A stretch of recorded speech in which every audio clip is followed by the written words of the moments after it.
জুলেখা আজ খুশিতে আত্মহারা, কেননা সে মনে মনে পরিকল্পনা করেছে সে আজকে ইউসুফের সাথে মিলিত হবে। জুলেখা ইউসুফের সাথে মিলিত হওয়ার জন্য পাগল দেওয়ানা।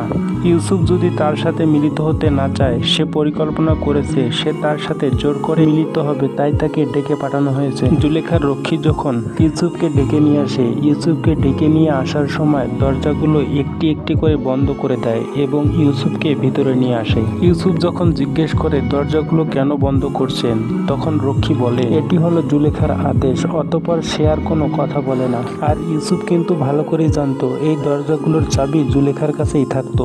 যাই হোক, ইউসুফ এক এক করে দরজা অতিক্রম করে জুলেখার রুমে চলে যায়। জুলেখা তার রক্ষীকে আগেই বলে রেখেছিল, তাই সে জুলেখার কাছে ইউসুফকে রেখে সেখান থেকে বের হয়ে চলে যায়। অতঃপর জুলেখা দরজাটি লাগিয়ে দিয়ে ইউসুফকে বলতে থাকে, তুমি নিশ্চয় অবগত আছো যে তুমি আমার গোলাম, আর নিশ্চয় তুমি এটাও জানো একজন গোলাম তার মালিকের আনুগত্য প্রকাশ করবে। অতঃপর ইউসুফ বলে ওঠে, জি আমার বানু, আপনি এখন পর্যন্ত আমার অবাধ্যতা দেখেছেন কি? এরপর জুলেখা বলে ওঠে, আজকেও তাহলে তুই আমার আনুগত্য প্রকাশ করবি? অতঃপর জুলেখা তার মুখের পর্দা খুলে তাকে বলতে থাকে, আজকে আমি নিজেকে প্রস্তুত করেছি। এ কথাটি শোনার পর ইউসুফ খোদা তাআলার কাছে পানা চাইতে থাকে এবং সে কান্না কান্না কণ্ঠে বলতে থাকে, আমার কাছে কি চাইছেন? খেয়ানত কি?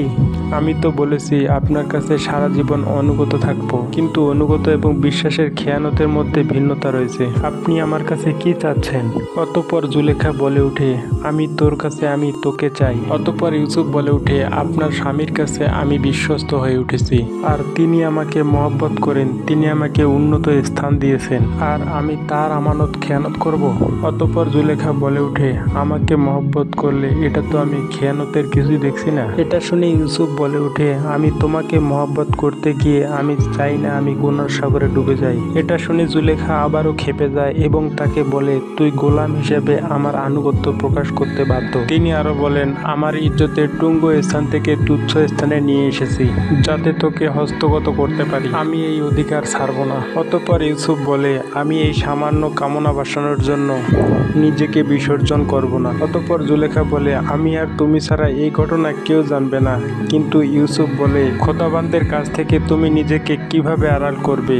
এরপর জুলেখা বলে, ও আমিও তার কাছে লজ্জিত, এটা তো কোনো ব্যাপারই না। এরপর জুলেখা তার কাপড় দিয়ে আমনের মূর্তিটির চোখ ঢেকে দেয়। অতঃপর ইউসুফকে বলতে থাকে, সে আর আমাদের গোনার সাক্ষী নয়। এরপর ইউসুফ বলে, আমার ভয় প্রখর দৃষ্টি সম্পন্ন মহান পরাক্রমকারী খোদার। ওই পাথরের তৈরি মূর্তিটিকে ভয় পাওয়ার অজ্ঞতা এবং মূর্খতা ছাড়া কিছুই নয়। এটা শুনে জুলেখা অনেক রেগে যায় এবং তাকে বলে, আমি তোর মতো শত লোককে পায়ের নিচে নিতে পারি, আমার ঘোড়াগুলোর বিষটা পরিষ্কার করার যোগ্যতাও তোর নেই, আর তুই কিনা আমনের আনুগত্য প্রকাশ করাকে মূর্খতা বলছিস? আমি আদেশ করছি তুই পালন করতে বাধ্য, না হলে তোর কবর আজ এখানেই হবে। ইউসুফ জুলেখার কথায় রাজি না হয় জুলেখা তাকে একটি থাপ্পড় মারে। এখানে ইউসুফ নিজেকে সংযত রাখেন। অতঃপর ইউসুফের কাছে গায়েবী আওয়াজ চলে আসে, তাকে বলা হইতেছে, হে খোদার নবী, একত্ববাদী খোদার পয়গম, আমরা আপনাকে ছেড়ে যাব না। জুলেখার মোকাবেলা না করে নিজেকে সংযত রাখো। আর সে শয়তান দ্বারা পরিচালিত হচ্ছে।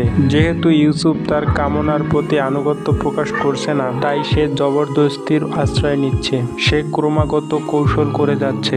এটা শয়তানেরই ফাঁদ, পেছনের দরজা দিয়ে প্রস্থান করুন। অতঃপর ইউসুফকে বারবার করে বলা হচ্ছে, পেছনের দরজা দিয়ে প্রস্থান করুন। এটা ভাবতে ভাবতে জুলেখা বলে উঠে, পালাবার কোনো পথ নেই, তুই বাধ্য আনুগত্য প্রকাশ করতে। অতঃপর ইউসুফ দেখতে পেল দরজাটি খোদা তাআলার রহমতে আপনা আপনি খুলে গেল এবং ইউসুফ সেই দরজা দিয়ে দৌড়াতে থাকে এবং বেরিয়ে যেতে থাকে। ইউসুফ দৌড়াতে থাকে এবং দরজাগুলো আপনা আপনি খুলতে থাকে। একের পর এক 7টি দরজাই খুলে যায় এবং জুলেখাও তাকে ধরার জন্য দৌড়াতে থাকে পিছে পিছে, এবং শেষ দরজার কাছে ইউসুফ যে আটকে যায় সেই দরজাটি আর খুলে না। অতঃপর জুলেখা তার লেবাসটি ধরে টান দেয় এবং দরজাটিও খুলে যায়, এবং দরজাটি খোলার সাথে সাথে দেখতে পায় জুলেখার স্বামী সেখানে দাঁড়িয়েছে। এবং এই ঘটনা দেখে জুলেখার স্বামী জিজ্ঞাসা করে, আমি জানতে চাই এখানে কি হয়েছে? এখানে ইউসুফকে দোষী বানানো হয় এবং একটি ছোট বাচ্চা সেটি সাক্ষী দেয়। এই ভিডিওটি আপলোড করা আছে কিভাবে বাচ্চাটি ইউসুফকে বাঁচিয়ে নেয়। আপনি যদি এই ধরনের ভিডিও দেখতে পছন্দ করেন তাহলে দয়া করে চ্যানেলটি সাবস্ক্রাইব করে পাশেই থাকুন। ভালো থাকুন, সুস্থ থাকুন। থাকুন। আল্লাহ হাফেজ।